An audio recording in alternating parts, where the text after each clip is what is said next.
Thank you, Thank you, Zoom Zoom lady. Happy lady. Halloween, Zoom lady.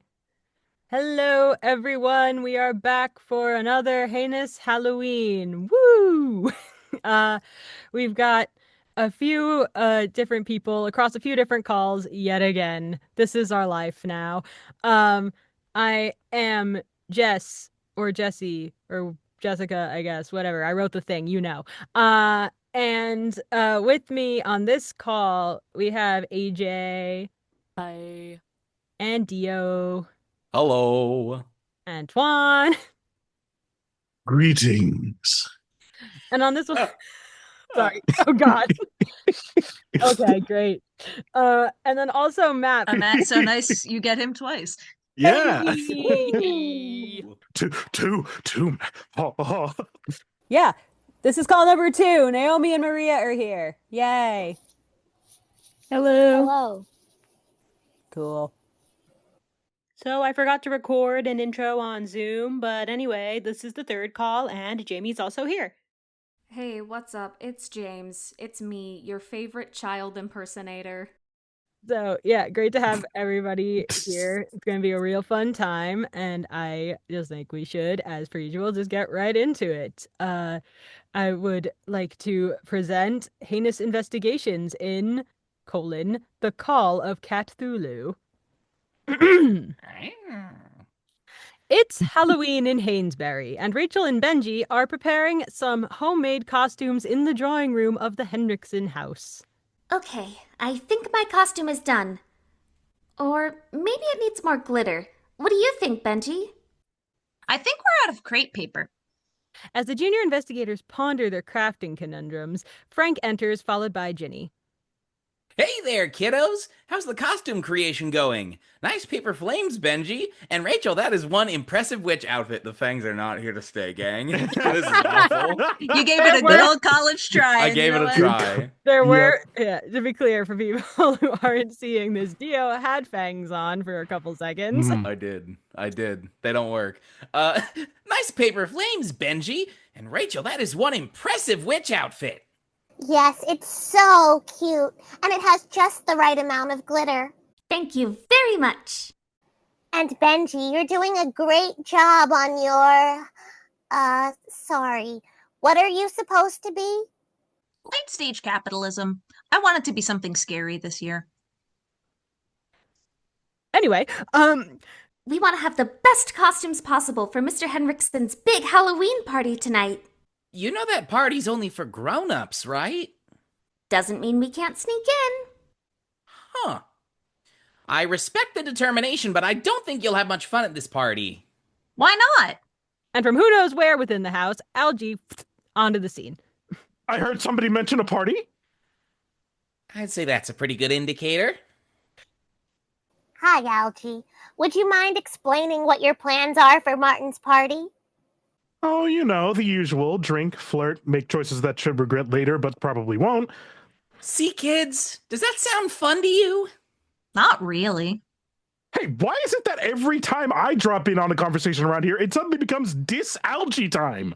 Like you guys were gonna do something mind-blowingly impressive tonight. Actually, I was going to try and hold a seance. And I was going to record said seance with every device at my disposal. Ooh, I'd do that. Sounds spooky. And educational. Okay, I guess some people like that kind of thing, but you can keep me out of it. I put up with enough creepy stuff on a daily basis. No worries, friend. And maybe we can convince Marty to open the place up to all ages for an hour. Seems like no matter what, tonight's gonna be a real rager. As fate would have it, Martin and Liza come on the scene. Liza is wearing a large backpack-style animal carrier. The other investigators, singularly focused on parties, don't notice. Hey guys, looks like everybody's feeling the holiday spirit. Oh, well, you know us. We can be very festive, especially when we have something fun to look forward to. Well said, Ginny. And I couldn't agree more. Halloween is one of my favorite times of year, you know. Oh, we know. And speaking of, I have some exciting news. Oh, is it about a certain epic celebration of autumnal, vaguely frightening nature? One that you'll invite kids to? Especially ones with excellent handmade costumes. Hmm? Martin looks at them for a moment in confusion, blinks, then the concept clicks. Oh, right, the annual Halloween party. I suppose that's part of the news. I'm not throwing one this year. What? I'm sorry, I guess that isn't entirely true. I'm funding a community celebration in town, which, of course, everyone of all ages is welcome to attend, but I don't plan on hosting anything at home. In fact, I have another, equally important engagement in mind for this year. Liza? I thought you'd never ask. Liza reaches into the carrier pack to produce a little gray cat. Ta-da! The cat slowly blinks at the investigators with wide heterochromic eyes. The investigators stare back in bewilderment before Rachel pipes up. Kitty! Aw, so cute! But why is it here? Yeah, I'm confused. Right, I should probably explain. Heinous Investigations and Junior Investigators, allow me to introduce you to the Mayor of Hanesbury. Now I'm even more confused. Was I the only one who thought that Martin was the mayor? I think you might need to explain that explanation, Martin. Agreed. All right, here goes. It's no secret that the Henriksen family has essentially been keeping Hanesbury running since the town was founded. It wasn't long before a town council was established for community and politically oriented decisions, and eventually a sheriff was elected to handle law enforcement. All in all, the people of Hanesbury never really saw the need to elect a mayor. So, quite early on in the town's history, some of the locals thought that it would be funny to elect a cat as mayor.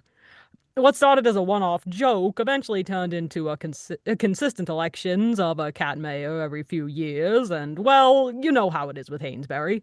Small, superstitious town. When you do something enough times, it becomes tradition, and the minute it becomes tradition, it becomes near impossible to let go. Okay. But what does any of that have to do with not throwing a Halloween party? Part of the tradition is that every Halloween, someone in town volunteers to host Mr. Mayor in their home. This year, Martin volunteered. From his place in Liza's arms, Mr. Mayor nudges Martin with his head, to which Martin responds with a proud, doofy smile. The honor is all mine, Mr. Mayor. This is easily the weirdest you in this town have ever been, Marty. And we're sure there's no chance that we can cat sit and party? I was really looking forward to that seance. Aw, come on, guys. I know it's not our usual Halloween activity, but it can still be fun. We can still make snacks, get cozy on the couch, maybe watch some spooky movies. Mr. Mayor's a sweet little guy. He'll spend all his time snuggling up with us or curled up in a corner nearby. I mean, unless you want to play with him. As if to demonstrate this point, Rachel and Benji are holding a pipe cleaner from their costume supply stash out to Mr. Mayor, who has jumped out of Liza's arms to gently but playfully bat at the object with his paw. Oh, we are prepared to play with this cat for as long as we possibly can. Yeah, we have all weekend to show off these awesome costumes. For now, let's gear up for an introverted evening. Lead the way, kids. Come on, Mr. Mayor. The cat jumps into Martin's arms and lets out a little contented squeak. Huh, I guess we'll be right behind you. As the group walks away, Martin looks back at Algie, Ginny, and Frank. We'll see you three later. The trio looks at him and each other with uneasiness. None of them want to admit their dissatisfaction. Martin signs their paychecks and lets them live in his house rent-free. Yeah. Sure. Desperate to cope with the evening's dashed plans, the three investigators go their separate ways. Ginny finds herself in her bedroom, where she sits on her bed and gathers her knitting supplies around her, along with a partially finished project. I guess if we're gonna be cozy tonight, I might as well make my own blanket to be cozy in. Time for some much-needed crafting therapy. She gets to work, quickly and easily adding row after row to her blanket while humming a little song, until she hears the sound of her door slowly creaking open, followed by the pitter-patter of tiny furry feet on the floor. Hello? I'm really hoping that's you, Algie. If you're trying to scare me, it's not going to work. A floorboard squeaks agonizingly, gratingly slowly. Ginny cautiously peeks over the side of the bed. Algie? Suddenly, like a tiny fluffy cannonball from beneath the bed, Mr. Mayor jumps up straight past Ginny's head, just barely grazing her ear. Oh! The cat starts rolling around in Ginny's knitting setup, tangling the yarn and batting at the needles until they topple over the side of the bed, taking half of the blanket with it. Hey, stop that. Don't you have your own yarn to mess with? I don't want to play with you right now. In his playful frenzy, Mr. Mayor falls over the side of the bed. Oh! The cat springs back up and zooms out of the room, Ginny looking after him, then back at the mess he made of her knitting in dismay. You're lucky you're cute. Meanwhile, Frank has gone back to his happy place, the lab. He tinkers with some kind of wacky-looking mechanism that resembles a quantum imaging system crossed with a slinky crossed with a fidget spinner. Wrap your head around that one. Man, I don't know why everybody thinks interdimensional physics is so hard. Maybe I should, work for some major university or government or something. Nah. From some unknown corner of the lab, a loud meow, not even gonna try that, not at this moment, reverberates through the air, making Frank jump in surprise. Okay, Mr. Mayor. I know you're around here somewhere, and while I don't mind the company, it'll work out a lot better for both of us if I could see you. Marty'll never forgive me if I end up launching one of Hanesbury's most important citizens into another dimension. Silence for a moment, followed by another, I'll do it better this time, but no other sounds of movement. For the love of the atom. All right, little guy. Time for a round of hide and seek. You should know that I'm very good at this game. The lab hasn't been organized in years, but I know it like the back of my hand. Frank dashes into the lab in search of the chatty feline. And several minutes later, not only is the entire place in disarray, but the cat is still nowhere to be found. Frank sits on the floor in a pile of tools, papers, and gadgets, looking cartoonishly disoriented. Okay. I guess you're really good at this game, too. He flops onto his back and stares up at the ceiling, and it is at this moment that Mr. Mayor trots into view, purring and rubbing up against Frank's side. He then licks Frank on the cheek and saunters away and out the door of the lab. Frank stays starfished on the floor as he goes. Well played. Our story shifts to focus on our final dejected investigator. Algie sulks in the drawing room, sprawled across the sofa and mindlessly scrolling on his phone. Bored. So bored. Partylessly bored. He continues to scroll until he catches a shape out of the corner of his eye. You see a pattern here. Algie looks up from his screen to see Mr. Mayor staring him down and purring, prepared to pounce. Hey, cat. I can see what you're doing. And I'll tell you now that you are gonna regret it if you... Before he can finish talking, the cat lunges playfully at him, but he easily moves out of the way with a sending the cat careening into the sofa. From the other side of the room, Algie looks at the disoriented cat. I warned you. So much for cat-like reflexes, huh? You little... Mr. Mayor turns around on the sofa and prepares to launch at Algie again, letting out a menacing yowl. Algie for his life, and with the cat running out of the room after him, he makes his way clear across the house, ducking around a corner to hide. He peeks around to see if he was followed. Whew. Lost him. Hi, Algie. Algie lurches with a start, then quickly turns around to see Ginny and Frank standing behind him. Oh, it's just you guys. Think you could have gotten my attention without the jump scare? Ginny just said hi. Your reaction is what made it a jump scare. But we're sorry all the same. What were you running from?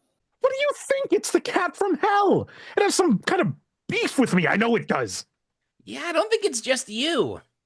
Frank and I were just talking about the mayor. He's been causing nothing but trouble since he showed up, but we don't know what to do about it. If I can make a suggestion, I have a go-to method when faced with these kinds of problems, and it has never steered me wrong. Cut to the trio of investigators confronting a surprised Martin and Liza. We're here to complain about the cat. Mr. Mayor? Algie, look, I know you guys are bummed about the party being canceled, but I don't think you can blame it solely on a cat. But he's not just a cat. He's an evil mastermind. Why? What did he do? He's been making a huge mess and chasing after us. So he's being a cat. Yes. No. It's definitely more sinister than that. Cue Mr. Mayor running into the room and immediately hiding behind Liza and Martin. He pokes his head around them, rubs against their legs, and purrs. Yes, truly malicious. From behind Martin and Liza, there is a rustling within what Algie, Frank, and Ginny now recognize as a massive nest of blankets and pillows. Rachel and Benji emerge from the comfy pile, prepared to offer their opinion, as usual. Is Mr. Mayor back? Come here, little guy. You're gonna want to get in this flawlessly designed blanket nest. Rachel outdid herself with the blueprint. My vision was cozy paradise. At the sight of the children and their cozy paradise, Mr. Mayor chirps and runs straight into the pile, flopping over for belly rubs, to which Rachel and Benji happily oblige. Good kitty. Man, that's just unfair. I'm telling you, that is no cat. It's a monster. Algie, I promise that not every animal is out to get you. Guys, you're totally allowed to be upset about this and to let us know it. Having an animal in the house is a big change. But do you think we could try to find a compromise just for the weekend? Mr. Mayor really is very sweet, if a little bit skittish. You just have to give him a chance. You could do that if you stayed for movie night. Please. The trio look at each other for a moment, then at the kids and the cat, who was looking especially innocent. I'm genuinely questioning why I'd ever let anything keep me from the opportunity to spout movie trivia atop a mess of blankets and pillows. Boot up the tube and give me 15 minutes. Frank dashes off to who knows where. I guess that means we're in. I guess it does. Cut to 10 minutes later. Algie up to Ginny's door with a bottle of liquor. He knocks and Ginny answers wearing a bat onesie. We're not going anywhere near that cat. Real party starts now. You in? But we just put on our onesies. We? Frank appears behind Ginny wearing a dragon onesie. Oh, hey, Algie. You went in on the coordinated outfits bit? Ginny must have a dozen of these things here. He waves his arms around to emphasize the majesty of his newly acquired attire. Give me a second. I'm making a fan art note. Hell yeah. Coming this Halloween. Coming this Halloween. No, I'm trying to salvage some semblance of the night that we all wanted before Martin chose a walking furball over his friends.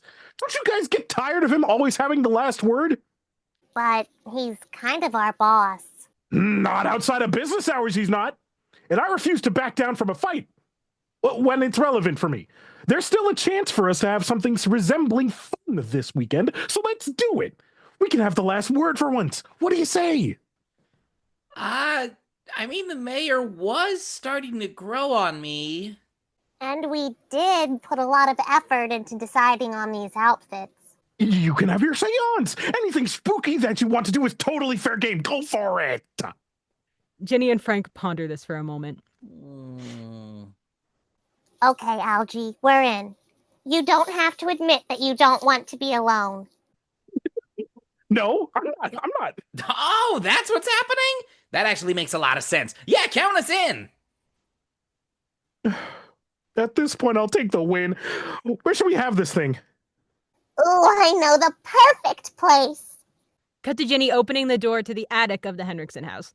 She turns on the light, which turns out to be one barely working bulb hanging in the middle of the room. Frank is unfazed, but Algie is unenthused, to say the least. Well, this place is definitely scary enough. I know, right? We light up a few lanterns, move some of this old furniture around, and it'll be seance time. Look! Ginny takes a box out from behind her back and holds it aloft with pride. You're going to do a seance with a Ouija board? And I've got every detection device I need to make sure we make the most of every haunting moment. Yep, definitely getting what I bargained for here. Don't regret it a bit. Algie pops the top off of a bottle of bourbon and takes a slug of it. Meanwhile, Martin, Liza, and the junior investigators are watching a completely non-specific Halloween movie. Huh. I'm not sure how realistic this town full of witches and mythical creatures is. Shouldn't it be more rowdy, but like in a fun way? I'm curious to know how the skeleton drives that taxi cab without eyes. Or optic nerves. Sorry. Totally non-specific. Could be anything. Yeah. Who's to say? Could be anything. It could be any city of Hallows Eve. Yes, that. Do you think we should have talked to the rest of the team before taking Mr. Mayor in? Well, I was the one who volunteered to take up the responsibility this year. Nobody else had to. Why do you ask? I guess because it's just we aren't alone in this house anymore. We have other people, friends to think about, and maybe that means we can't always put Hanesbury first anymore, either. Not put Hanesbury first? But I've always... And they haven't... No, I suppose you're right. When they get here, we'll talk to them about what to do about the mayor for the rest of the weekend. Maybe I can make it up to them by treating everyone to a trip into town for the remaining Halloween festivities. Sounds like a plan. And I bet they'll be happy to know that watching Mr. Mayor can... Wait, where is Mr. Mayor? Back in the attic, the party trio begin their seance for dummies. Ginny and Algie sit on Ginny and Algie sit on the floor around the Ouija board, while Frank stands nearby monitoring a bunch of goofy gadgets that beep and hum and so on. Okie dokie. Time to call upon entities from the great beyond. You good to go, Frank? Testing, 1, 2. Yes, ma'am. Ready when you are. Okay. Here we go. She leans forward and lightly touches the planchette, and then looks up at Algie, who is leaning as far away from the board as possible and still drinking. Algie, a seance is supposed to be a group activity. I'll do it. Definitely not scared at all and barely even tipsy at this point. Best party ever. Algie moves forward and mirrors Ginny over the Ouija board. Ginny looks to Frank, who checks his machines and gives her a thumbs up. Ginny closes her eyes. Hello. We're reaching out into the, ether, I guess. Is there anyone here with us? There is silence for a moment before the lanterns around the room flicker slightly and Frank's devices chirp, click, and hum in response. The planchette begins to move beneath Ginny and Algie's hands, causing the latter to jump back. Jordan Peele's Nope. Good. Anyway. That was a good one. Yes. Thanks, Dracula.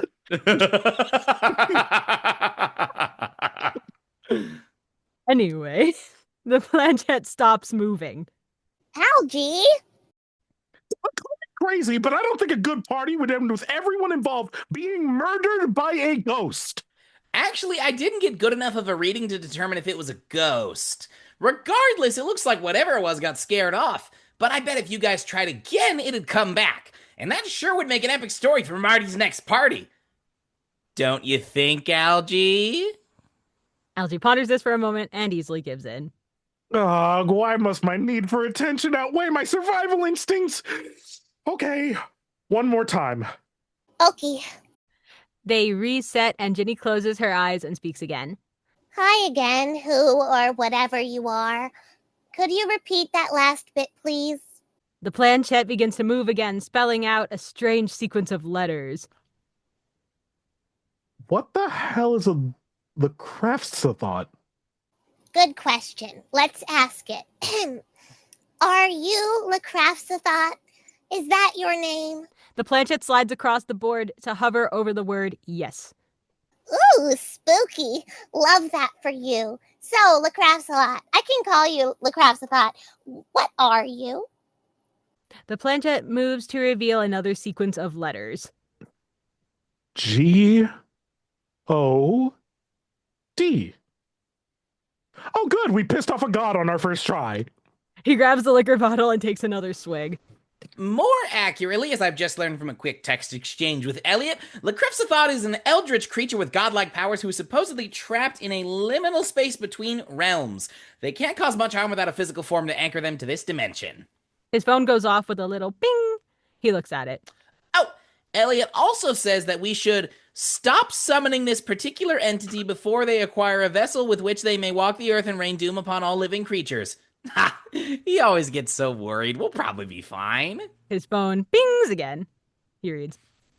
Frank, I am serious. Please strip. Phone pings again. Stop. I meant stop. Please do not strip. I do not understand these mobile teleports. He teleports. He's bad at texting. Yeah. I mean, he's over 1,000 years old. It's probably fine. This is not what an eldritch presence wants to hear. The furniture in the attic begins to shake, releasing clouds of dust into the already stagnant air of the attic. The investigators cough. Yeah, this is clearly the definition of fine. Next, the bulb hanging from the attic ceiling and the various lanterns begin to flicker as Ginny levitates up in the air. Oh! Ginny, I don't know if the current conditions are super ideal for flying. But I'm not doing this. Ah! From across the room, Frank's various devices go haywire, emitting every noise and light possible. Whoa, Nelly! These otherworldly entities sure like to escalate things quickly. A few small objects, including the planchette and the bottle of liquor, begin flying around the room in random directions. Everything is in total chaos, which is quickly interrupted by a little scrabbling noise. The objects and Ginny hover in midair. Frank's machines settle down, and Algie hides behind a once again motionless chair. What was that? I think we know. He's in the vent. Good. And then, fast as lightning, Mr. Mayor crashes through the air vent and into the attic. He runs around the room, bumping into various items, while the investigators can only watch in stunned, confused silence. The cat's wild moment of zoomies comes to an abrupt end as he gracelessly flops onto the Ouija board. The investigators' eyes go wide as the lights suddenly go out. What seems like an eternity later, they come back on. Every object and person is safely back on the ground. Frank's devices have settled back to 0, and most importantly, the cat is gone. That was weird. At least the monster is gone. Yeah. Could you imagine what would have happened if we unleashed an ungodly horror onto the world? I meant the cat. I think that's a good place to pause this call and open up another one. Yeah. Hell yeah. Hope you're enjoying so far. All right, we will be back in just a second. After these messages.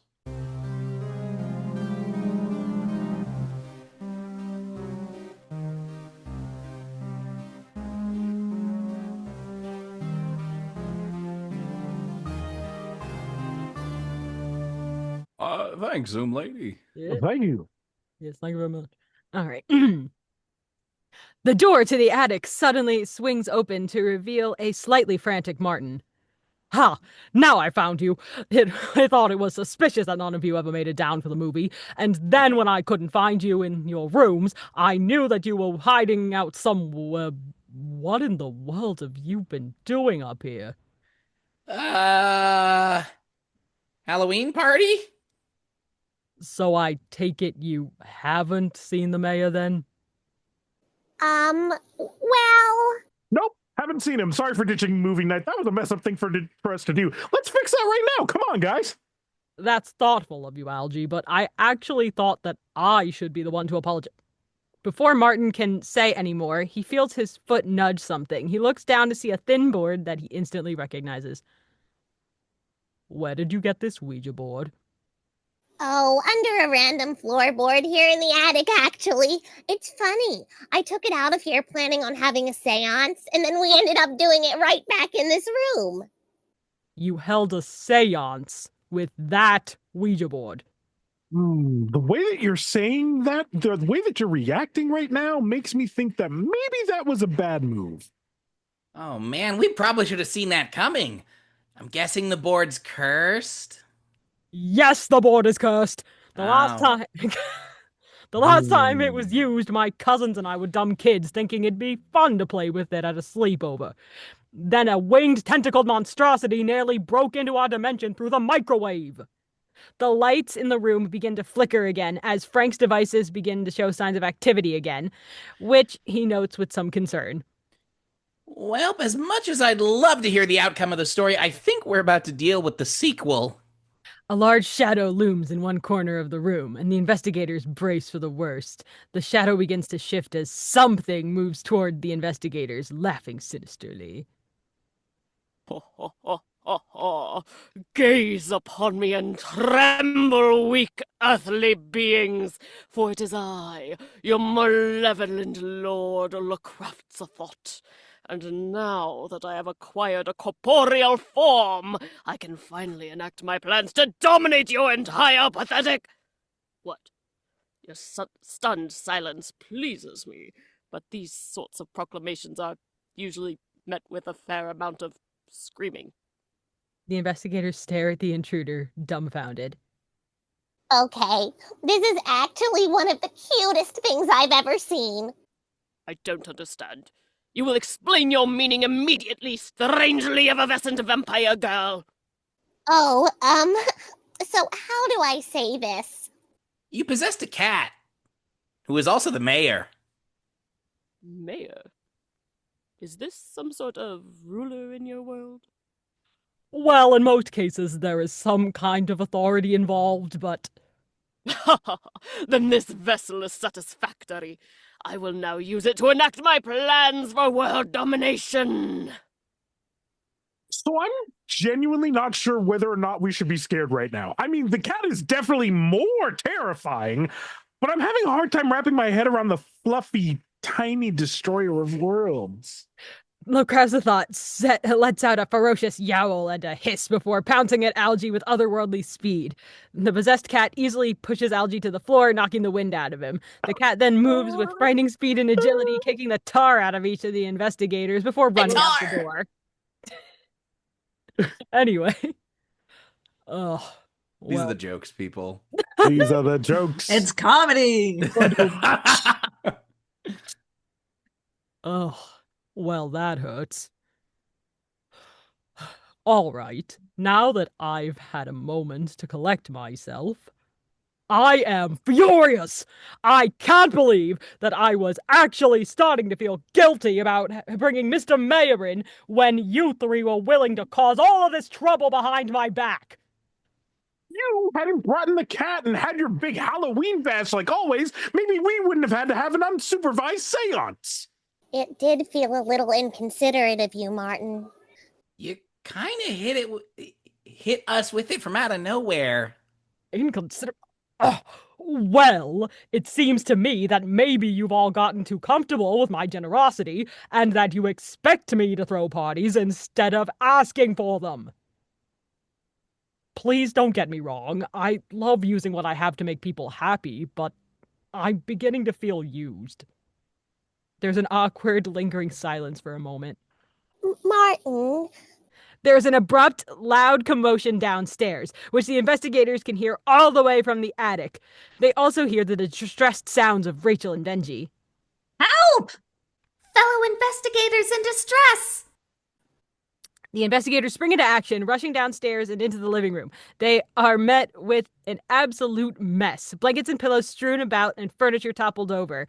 Rachel and Benji, hearing the adults approach, emerge from behind a large armchair, looking panicked. You made it! Good. So, Mr. Mayor has clearly been possessed by a powerful creature from a dimension beyond our own. And they came in here and wrecked everything! And they took Liza! What?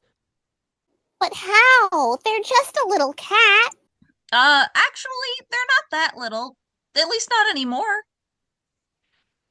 The sound of multiple loud thuds can be heard outside, starting close to the house, but quickly fading into the distance. Oh, those are definitely giant footsteps. Oh, Shout out, we're gonna Legend have of to the go Beast. after the cat beast, aren't we? Yes, we are. If we take the mag jet, we can cut them off before they get too far into town. Now, let's put whatever grievances we might have aside and go save our friend, and maybe the rest of Hanesbury while we're at it. Martin rushes out the door with Frank, Ginny, and Rachel and Benji right behind. Algie is the last to follow, dragging his feet as much as he'll allow himself.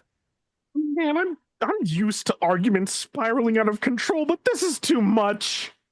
As the investigators give chase, the Craftsethot storms their way into town, carrying Liza with their tail. Town of Hanesbury, cower before me. The crafts a thought, and my corporeal mayorly powers. I see your celebration of Hallows Eve in the near distance. I shall terrorize the festivities until you surrender to me. Is this not a perfect plan, hostage?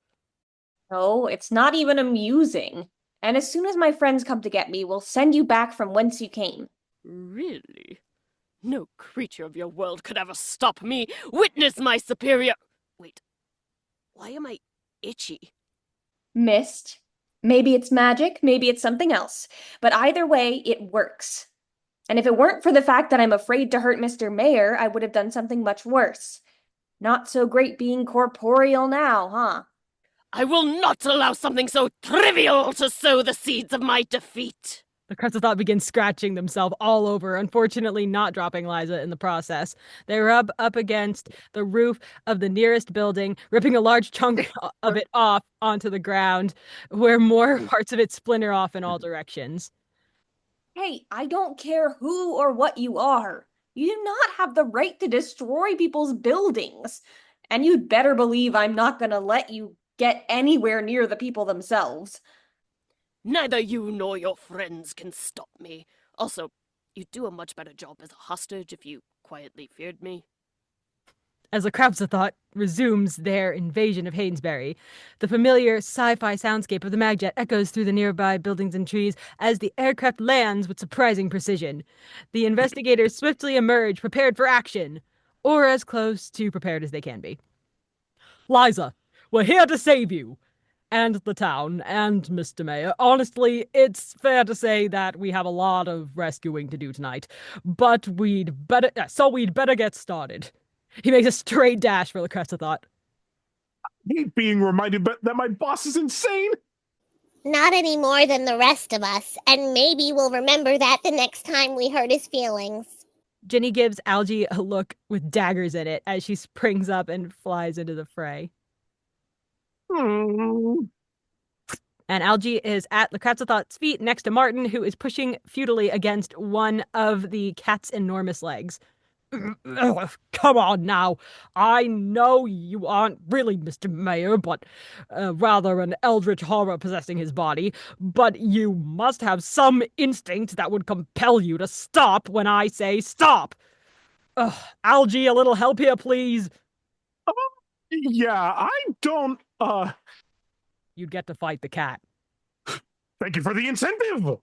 Algie speed punches the nearest monster limb, making the Craftsethot release an angry yowl of pain. Die! Wait, don't hit too hard. You could hurt Mr. Mayor. So fight the cat, but don't hurt the cat? You guys know I don't do mixed signals. The Craftsethot quickly spins around and bats at Martin and Algie with their supernaturally strong paws, knocking them both to the ground several feet away. Liza is a bit dizzy, but still entangled in the monster's tail. Ginny takes the opportunity to fly over and reach for her friend. Hold on, Liza. I've almost got you. Ugh, don't you people know when not to meddle with higher beings? The Craftsethot whips their tail, causing Liza to collide with Ginny and launching the latter into the nearest tree. Ow! Okay, that was so cruel. As the Craftsethot attempts to continue on their way, they are impeded again, this time by Frank, who is using the OPA to shoot a high-strength grappling hook to lasso the Craftsethot's back legs together. Now what? Bullseye! Okay, Benji, your turn. Think you can get the front legs? He turns proudly to Benji, who is wielding the second OPA. Sure. It's a particle density modulation device with access to extra-dimensional space, right? Exactly, little bro. Awesome. He shoots the grappling hook, but it stops midair as the Kratzathot breaks from the lasso and stares Benji and Frank down with deadly intensity. But enough of these trivial rescue attempts. The brothers are then levitated off the ground. Oh. Well, this is unexpected. Frank, what should we do? Based on my experience in the series thus far, hold on. Frank manages to reach out and wrap Benji in a protective hug. With a quick turn of the head, Kratzathot telekinetically hurls Frank and Benji off into the air. But before they can fall, they are caught in a large pink bubble, which floats gently down to the ground. The bubble pops and both Frank and Benji emerge completely unharmed. Phew, that was way too close. Frank, are you okay? I'm okay if you're okay, bro. Thanks for the save, Rachel. Really? You're very welcome. Does this mean it's my turn? Because I have an idea I want to try. Liza calls down to the gang from Kratzathot's grasp. She is getting very disoriented. Go for it. Okay. She walks into the Kratzathot and stares up at them without any fear. Hi, I'm Rachel, and I'm gonna try to wish you out of my new cat friend. Don't try to scare me because you'll only be disappointed. She focuses all of her power on the Kratzathot, and their form seems to warp and glitch, a guttural groan emerging from it, or them, I don't know, until all at once it stops. Rachel freezes, confused. A strong little girl, but not practiced. Now I hope you'll all leave me to rule you and your town. The Kratzathot turns and continues into town with that smug little walk that every cat does after they know they've gotten away with something. The investigators, thrown for a loop, can do nothing but watch and follow at a safe distance. Just putting it out there, it's really not fun to be the cause of a giant monster attack. Talk about tonight not going as planned. Really, all we wanted was a totally harmless seance. And all I wanted was to try and share a beloved Hanesbury tradition with you all, and have a long overdue visit with the mayor. We just wanted to have fun. Whether that was with ghosts or a cat was entirely up to chance. They all look at Algie, expecting him to chime in. Oh, I get it. We spent all of our time arguing over how tonight should have gone, and now none of us get what we wanted. We all feel bad. I feel bad. Can we fix this now? Please, the Kratzathot is moving further into town and is not stopping. Typical cat. At these words, Liza has a sudden epiphany. Hey, Martin. Yes, I believe we just had the same thought. Rachel, do you think you can summon something from the house for me, please? Yup. What is it? And by extension, what is the plan? Because it sounds like you've got a good one. Well, some of us wanted to play with the Ouija board, some of us wanted to play with the cat. So I say, all right, let's play. Cut to a few short minutes later. The Kratzathot is about halfway across town, causing minor property damage with every step of their big, fluffy paws. Liza is still firmly grasped in the monster's tail. It seems like your so-called friends have finally fled. Clearly it was the only wise decision they made this evening. Yes, very interesting, but counterpoint, who's a good kitty? Liza, in spite of her limited mobility, manages to give Kratzathot lots of scritches and pats. That feels nice. Why does that feel nice? Stop! No, don't stop. I am a good kitty and I demand more pats! From around the corner of a nearby church, the investigators look on in smug satisfaction. Good work, Liza. I had a feeling Mr. Mayo was still in there somewhere, and I'm glad I wasn't the only one. Now, let's keep things going according to plan. Junior investigators, you're up. Benji scribbles some plans down in a notebook. Wow, I wrote that wrong. Okay, I'm just about done. He tears the page out of the notebook with swift precision. Got it. He hands the sketch over to Rachel, who looks at it with glee. Oh yeah, I can definitely do this. With the sound of a little chime and a slight ripple in reality, an enormous catnip mouse toy materializes directly in the Kratzathot's line of vision. This. Ooh, I like this. This will be the key to my new empire. Then I guess you better grab it before it gets away. Go on, get it. The Cutthroat purrs, flops onto their side in the street, and starts batting at the catnip toy between their massive paws. The vibrations almost knock the investigators off their feet, while Liza is finally released from Lacressathoth's suddenly very relaxed tail, rolling onto the ground as gracefully as she can manage. Perfect distraction. Thanks, guys. I really hope you figured out how to fix this. She runs behind some nearby trees for cover. Relieved that Liza has found her way to safety, Martin turns to the other investigators. All right, let's try this one more time. Martin tosses the Ouija board on the ground in front of Ginny, Algie, and Frank. Ginny, would you mind taking charge, please? Oh, you know I will. Do you know how to banish a monster to another dimension? No, but we didn't know how to summon one either, and here we are. I say we wing it. The investigators sit around the Ouija board and place their hands on the planchette. Rachel and Benji lean over their shoulders to watch. Okay. Lacressathoth, we banish you to wherever it is you came from. From the street, Lacressathoth senses subterfuge and emerges from their catnip-induced fog. No! You will not defy me! I am an all-powerful being! Lacressathoth lunges around the church and toward the investigators, paw raised to strike with monstrous claws drawn. I think we need to put a little more willpower behind that banishment order! Okay, we can do this. Lacressathoth, you are banished! Be gone! A large explosion of otherworldly energy ripples through the streets. The investigators shield themselves, and when the air clears, they look to see that Lacressathoth is gone, and Mr. Mayor is safe if confused. Oh my god, I think we did it. Liza runs up to her fellow investigators, quick to point out one small detail. You think? That was amazing! But, why is Mr. Mayor still huge? Mr. Mayor, emerging from his stupor, looks down at the investigators, lets out a sweet meow, meow, and purrs so loudly that it reverberates off the surrounding buildings. I think he's trying to say thank you. Aw, you're welcome. But maybe don't make any sudden moves. As cats are bound to do, Mr. Mayor completely ignores Ginny and proceeds to paw at the bell tower of the church, causing a series of loud dings before accidentally knocking the bell loose and onto the ground. He looks at the damage with a baffled chirp, then picks the bell up happily in his mouth. Oh, that's gonna be one heck of a bill. Honestly, I'm just glad I'm not the one being blamed for property damage for once. No! Bad, Mr. Mayor! Drop it! Don't make me tell your constituents! Oh, I can fix that. Rachel focuses, and within moments, Mr. Mayor is back to his normal size. It's so much easier to shrink a normal cat. That cat is still far from normal. Mr. Mayor purrs and rubs against Rachel before playfully weaving between the other investigators, including Algie. But I guess that's not such a bad thing. Compared to the rest of us, I'd say the mayor fits right in. And he's still very cute. I knew you guys would warm up to him.